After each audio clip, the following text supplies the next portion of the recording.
Hi hello welcome back to all. ನಾನು ಇವತ್ತು ಪಲಾವ್ ಮಾಡೋದು ಈಸಿಯಾಗಿ ಹೇಗೆ ಅಂತ ತೋರಿಸ್ಕೊಡ್ತಾ ಇದ್ದೀನಿ. ಒಂದು 10 ನಿಮಿಷದಲ್ಲಿ ಪಲಾವ್ ಬೇಗ ರೆಡಿ ಮಾಡ್ಕೊಂಬಿಡ್ಬೋದು.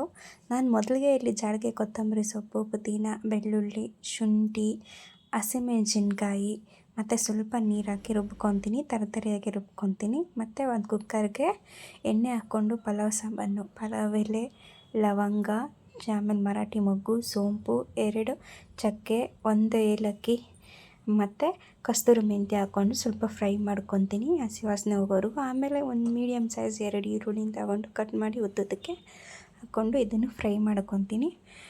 ಆನಂತರ 2 ಟೊಮೆಟೊನ ಸೇಮ್ ಉದ್ದಕ್ಕೆ ಕಟ್ ಮಾಡಿಕೊಂಡು ಫ್ರೈ ಮಾಡ್ಕೊತೀನಿ.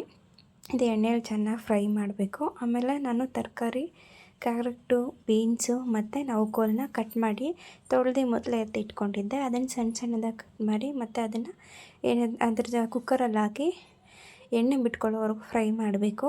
ಬೇಗ ತರಕಾರಿ ಬೇಯಬೇಕು ಅಂದರೆ ಸ್ವಲ್ಪ ಅರಿಶಿನ ಮತ್ತು ಸ್ವಲ್ಪ ಉಪ್ಪು ಹಾಕ್ಕೊಬೇಕು. ಉಪ್ಪು ಹಾಕ್ಕೊಂಡು ಲೋ ಫ್ಲೇಮಲ್ಲಿ ಇಟ್ಕೊಂಡು ಒಂದು 5 ನಿಮಿಷ ತಟ್ಟೆ ಮುಚ್ಚಿದ್ರೆ ಅದು ಚೆನ್ನಾಗಿ ಬೆಂದ್ಕೊಳ್ಳುತ್ತೆ.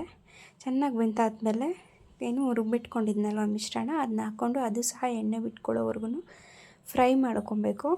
ನೋಡ್ತಾ ಇದ್ದೀರಲ್ವ, ಕುದಿ ಬರ್ತಾಯಿದೆ, ಎಣ್ಣೆ ಎಲ್ಲ ಬಿಟ್ಕೊಂಡಿದೆ. ಆವಾಗ ನಾನು ಅಕ್ಕಿ ತೊಳೆದಿಟ್ಕೊಂಡಿದ್ದೆ 2 ಗ್ಲಾಸ್ ಅಕ್ಕಿನ ಹಾಕಿ ಮಿಕ್ಸ್ ಮಾಡ್ಕೊಬೇಕು. ಎಣ್ಣೆ ಸ್ವಲ್ಪ ಫ್ರೈ ಮಾಡ್ಕೊತೀನಿ. ಎಲ್ಲರೂ ನೀರು ಕುದಿಯೋವಾಗ ಹಾಕ್ಕೊತಾರೆ, ಆದರೆ ನಾನು ಮೊದಲೇ ಎಣ್ಣೆಲಿ ಫ್ರೈ ಮಾಡಿಬಿಟ್ಟು ಅಕ್ಕಿನ, ಆಮೇಲೆ 2 ಗ್ಲಾಸ್ ಅಕ್ಕಿಗೆ 4 ಗ್ಲಾಸ್ ನೀರು ಹಾಕ್ಕೊತೀನಿ. ಆಮೇಲೆ ಗರಂ ಮಸಾಲ, 1 ಸ್ಪೂನ್ ಧನಿಯಾ ಪುಡಿ, 1 ಸ್ಪೂನ್ ಖಾರದ ಪುಡಿ ಕಲರ್ಗೋಸ್ಕರ ಹಾಕ್ಕೊತೀನಿ. ಮೊದಲೇ ಹಸಿಮೆಣ್ಸಿನ್ಕಾಯಿ ಹಾಕ್ಕೊಂಡಿದ್ನೆಲ್ಲ ನೋಡ್ಕೊಂಡು ಖಾರದ ಪುಡಿ ಹಾಕ್ಕೊಬೇಕು.